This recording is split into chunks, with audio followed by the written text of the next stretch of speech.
My name is Gurgen, and I am co-founder of FairMath. I live in Spain. My co-founder Elvira lives in France.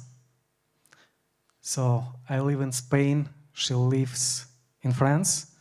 And the first slide for her. Oh, one moment.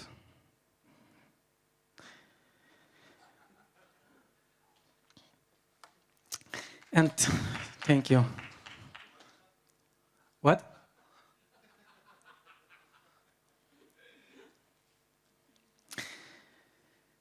So, today my talk will consist of two parts. First of all, we talk about a lot about of components approach we utilize at FairMath, and I would like to clarify and explain what is motivation behind of this approach. And also, we would like to explain what we are building. So, let's go. I would like to start with, we focused on developer side, and we talk, all of us, we talk a lot about how we can accelerate FHE, how we can improve it, etc., etc. But in my personal opinion, there is not enough activities how we can bring FHE to not FHE experts.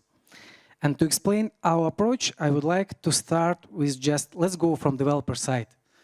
Let's consider how we can build some small examples. We will consider privacy-preserving ride-hailing, and let's consider how it looks like for developers who is not an FHE expert. So the goal is to provide privacy-preserving ride-hailing like Uber, but with providing privacy for passengers. And the first thing we need to do is to determine adversary model. And let's consider the model where we have three parties, the server, the driver, and passenger. Let's consider server as the honest but curious, and driver and passengers as active attackers. Driver would like to increase the price, passengers would like to decrease the price. And let's imagine we are a developer. We need to somehow build this service. We know how it works when we deal with open data, but when we work with encrypted data, it's not clear. So just to simplify, let's consider that usually it works in three phases. At the first stage, we need to make some matching between passengers' pickup point and nearest car. The second stage phase journey, where drivers send their location to the server. And the most difficult part is after journey is finished, we need to evaluate the price for the journey, which depends on three, again, just to simplify, on three main things. Track distance, toll roads, and some specific area, which is, for example, quite relevant to London. And the first question, which FHE scheme we have to use for it? And this is a difficult question because there is no some universal scheme we can use for everything. So all modern schemes has advantages and limitations. And moreover, we need to be ready for new schemes, like some XFHE scheme, which fast, scalable, provide arbitrary computation, etc., but limitations that does not exist yet. But we know that a lot of companies work on building new FHE schemes, which will be based on new problems. So, again, let's imagine that we somehow choose the scheme, or let's imagine that super fast scheme XFHE exists. Is it easy at this moment to build privacy-preserving ride-hailing? And the answer is not, because all of FHE schemes is limited in operations they provided just because of security. It's not the same as when we are working with open data. So when you are a developer and you would like to build something on encrypted data, you can work with only limited operations. You can do addition, you can do multiplication, you can do some additional operations, depends on the scheme, and the performance is not the main issue. And at this stage, in our opinion, what can really help to developers, it's some rich set of components that will hide some internal logic, so developers, it's not needed to know about bootstrapping, noise management, scheme switching, rescaling, linearization, etc., etc.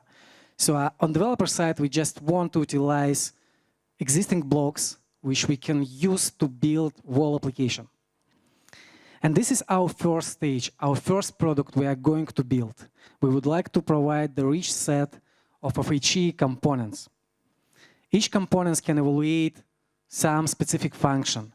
And we believe that at this stage, it should be totally scheme agnostic, because any different scheme for different kind of tasks. And we call it polycircuit.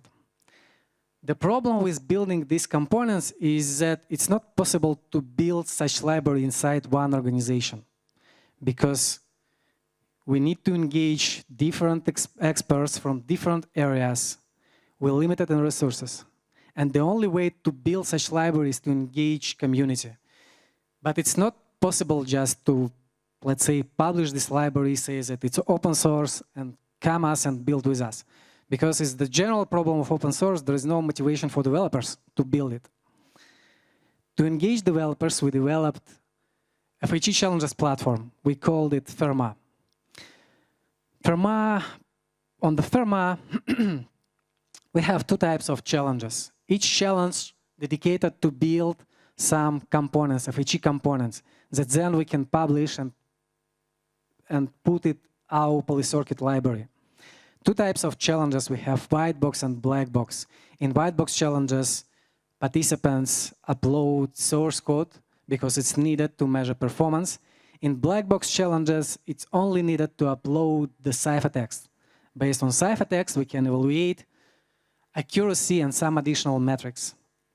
And this is interesting thing because if you know Kaggle platform, if you know any challenges platform, in FHE space, we have some unique features. So we can publish challenges, we can evaluate participant solutions without revealing any information about source code. And currently, we already launched some challenges, we finished some challenges, we got quite good results. So the last challenges we finished on the platform was IBM challenge, where we asked to develop parity function, parity component, and the result we got was better than, with advantages to compare that result that existed before. And the important part about platforms that it provides competition. So when you upload your solution evaluated immediately, you see your result, you see how it's connected to other results, other participants. And if you are not the best at this moment, you are not at the first place at the leaderboard, you know that it's possible to build better solution, and you can do it.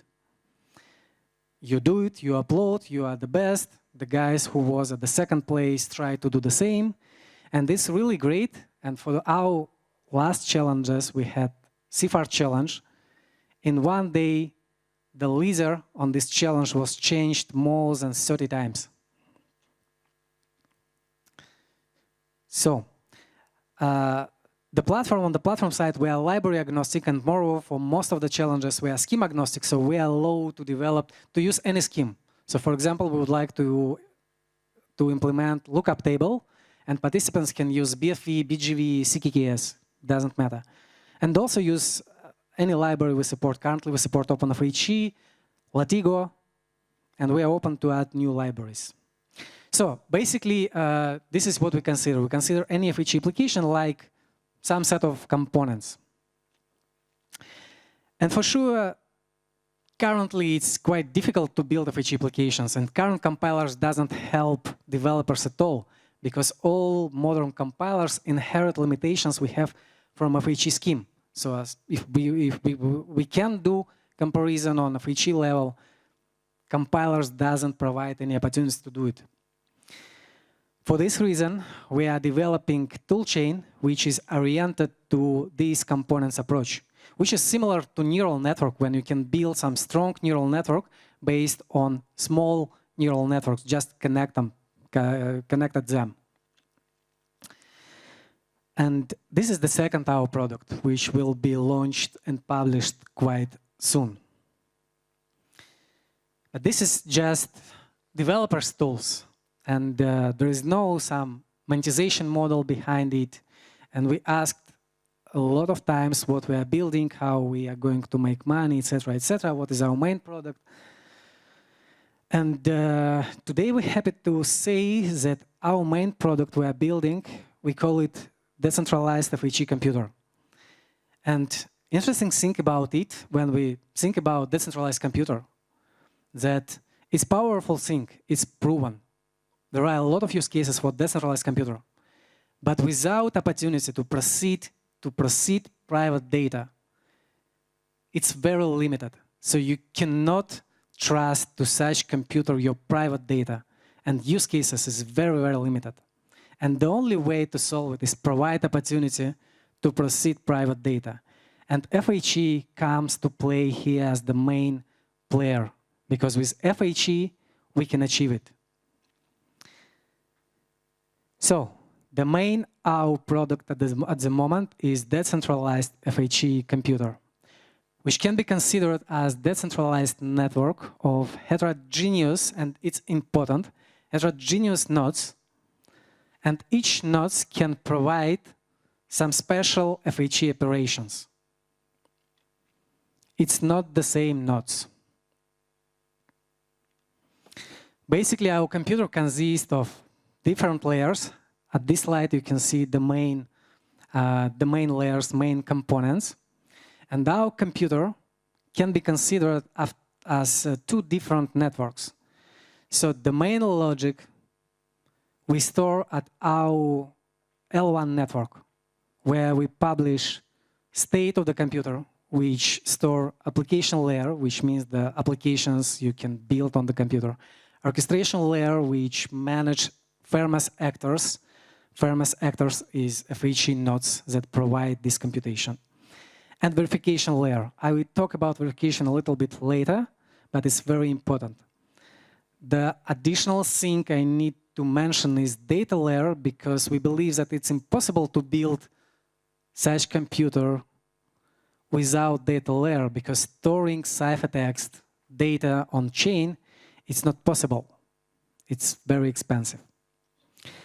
And through different bridges, we can provide opportunity to run FHE applications on our computer from different blockchains. FHE market is the top level on our computer, and this is the place where different players can monetize their contribution, and this is the place where our FHE applications live. So this is the platform, top level of the computer, where you can find different FHE applications, component-based applications, and from other blockchains, from Web 2.0, doesn't matter. You can run any applications, provide data through data layer, or provide it directly to the request to run applications through transactions or Web 2.0, and run applications. So each application has some price for launching. The price depends for sure on structure of applications, on difficulties of applications, and how everything works together. So I talked about computer, I talked about components library polycircuit, I talked about application layer, etc. And about the FairMath also, which is currently Challenges platform. And it's not different projects. Everything we build is connected together and build one ecosystem. And with this approach, we can provide good way, we provide motivation for developers to build something. We provide fair model for monetize developers' contribution. And how it works. So basically, we have some amounts of application which placed on the market, on the FHE market. Each application is built on top of some amounts of components. Each component has developer. And the idea is that if someone run application that utilize component developed by you, you will have some fee for all utilization, for all launching such application, for all launching your components. And this is a great thing, because if you imagine, let's imagine Uber. If Uber can be presented as this components approach, it means that if you are a developer, if you develop some small components, it's not needed to be an expert in business development to build wall application. Maybe you know how to build quite small components, but you are an expert in this field. For example, you know how to build the matrix multiplication. You can provide it as a component, and all applications on the market which will utilize your component will share with you some fees. And the FairMath here play another role. We have Polycircuit, which is the platform for FHE components that developers utilize to build application. And everyone can come and challenge any component on our platform. And we need the fair way how we can challenge it. So if you provide new components, we need somehow to benchmark that your component is better than component exists in our platform, in our Polycircuit library. And here where FairMath came to play. So you as a developer upload new component on the FairMath. On the FairMath side, we benchmark your components. And then if your component is better than existing one in our library, your components will be integrated in the library, and since this time, you will be the owner of these components and all fees will be shared with you. And it's great because it's provide competition model again. So developers compete, developer has motivation, and it's not needed to build, as I mentioned, big application. Build just small components. That's all. Some of the features about our computer. So as I mentioned, at this stage, we're at quite early stage on FHE. We don't know which scheme will be the best, and we need to be scheme and more of a library agnostic. We work in fully trustless environment because to achieve scalability, we need to provide everyone to join our network and provide resources, and we can't validate any actors. So this is our assumption at the beginning stage. So we fully trustless environment. This is why we need some verification protocol, verification framework. Important thing I have to mention is private actors. What does it mean? In smart contracts, usually we say that everything should be open source. But it's not true when we talk about FHE applications. If I spend a lot of time to develop some FHE circuit, which can, let's say again, to fastly evaluate matrix multiplication, and I don't want to share the source code, I would like to provide it as the service. And it's totally fine because in compared to the case where we work with open data, it's totally secure to send me your encrypted data. The only way we need to do is somehow to validate that my components developed by me works. And for these private actors, which is very important for us, we can't use ZK because algorithm is private. As I mentioned, the control logic is placed on L1 network, and we have a way to work with any L1, L2 network with coprocessors, so we can call us co-processors, etc. How applications run on our computer? As far as application, we consider application that consists of some amounts of components. When you try to run some applications on orchestration layer, we create the execution graph. Execution graph consists of two types of components. FHE components that evaluate some function and bridge. And the bridge, we use some intermediate components which need to do some work like scheme switching, repacking of ciphertext, etc., etc. Based on this execution graph, we can create the chain of the actors who will run this application. And we can select one component for one actor, etc., etc. So as far as all actors is totally heterogeneous, it's quite flexible and simple. But just this approach may be not so stable because we need somehow to check the status of the actors and what we need to do if actors fail To solve this issue, we consider two layers or n layers approach, where we create two chains, the main chain and the fallback chain of actors. And the goal of this approach, we create some amounts of pairs. And actors in each pair control each of them.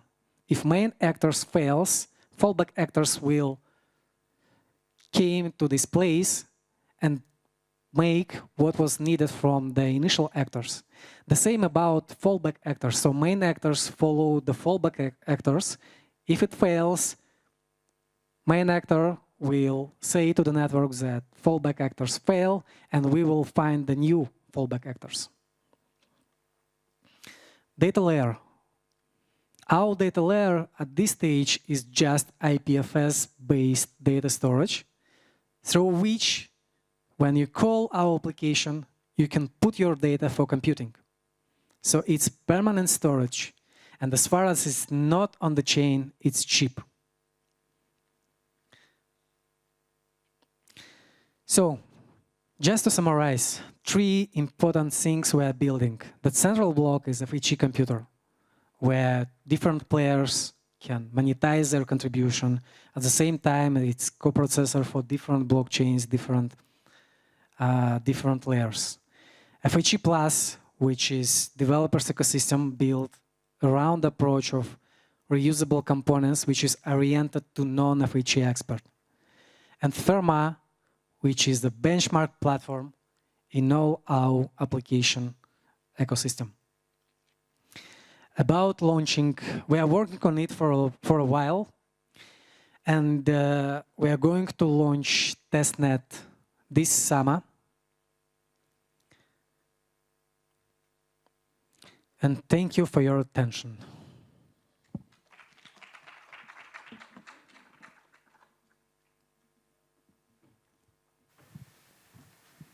Hi, thanks for that. In the component model, you're allowing different schemes to be used for each component. So how do you transfer a ciphertext output from one scheme to another? Because the ciphertext won't be compatible, presumably. Yeah. Yeah, thank you. Good questions. There is no universal way, and there is no transfer for each of each schemes. But there is the way how we can do scheme switching, let's say, between CKKS and TFHE, and some part of this algorithm is already implemented in OpenFHE library. But at the same time, it's still OpenWorks, and we are also working on it. So does that involve a re-encryption against a different key? Or are you saying that you can, in some cases, you can use the same underlying secret key matter but switch schemes? Because I guess if you did a proxy threshold re-encryption or something, that would be one way, but it's a bit of a blunt instrument. We're flexible about it. So if the question how we manage the keys, it depends on the application. So we don't use one threshold network for everything, because we believe that there are a lot of works to be done in threshold networks to achieve security.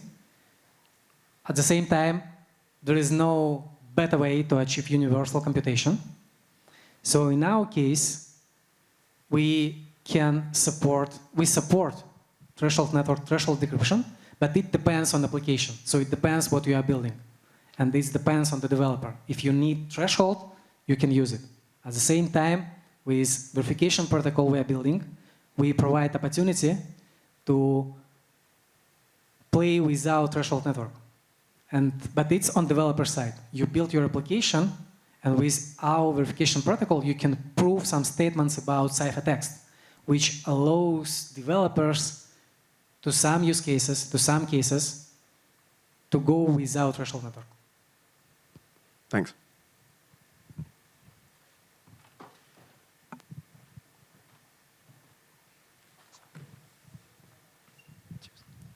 Hey. Hi. Is the bridge component that you just mentioned, and is that running on your servers or is that on chain as well? And same question for the routing. Like, I didn't quite understand when you generate like the execution graph. Is that all happening in a contract on your L1, or is it something happening off chain and I've got to trust you for producing like the best routing possible. So bridge, why we choose it as the separate kind of components, can be launched on chain. At the same time, it can be launched on actors, which is out of chain. Because it depends on difficulties of these components. Sometimes this bridge can be very simple, and you can put it on the actor who will evaluate the component. About orchestration layer, if I got your question correctly, orchestration layer, all orchestration work, order book, works on chain. But it's not require any FHE computation. Okay, so the bridge could run on chain. Bridge can be on chain if it not require FHE computation. But if it require FHE computation, it will be out of chain. It will be on the FHE actors. But it does, right? Because like the bridge's point is to switch between schemes. No, not necessarily. Oh. So bridge is not necessarily the bridge between schemes. The bridge may be about working on some public data. So for example, you run matrix multiplication, and for the next component, you need to prepare some public data. In this case, when you don't need to work with FHE data, it can be run on chain. At the same time, the bridge between the same scheme, let's say we have components for CKKS, matrix multiplication, then we have another component, but the question is about packing technique. So output of our one component is not suitable for the second one. At this stage, we need to make some repacking. And we can't implement this logic inside component because there are a lot of different ways. We don't know inside component, we don't know what is the input for us. This is why we choose it at the separate layer. I see, thank you. And I hope you lose the final against England. Thank you. All right, a round of applause for Gurgen. Thank you.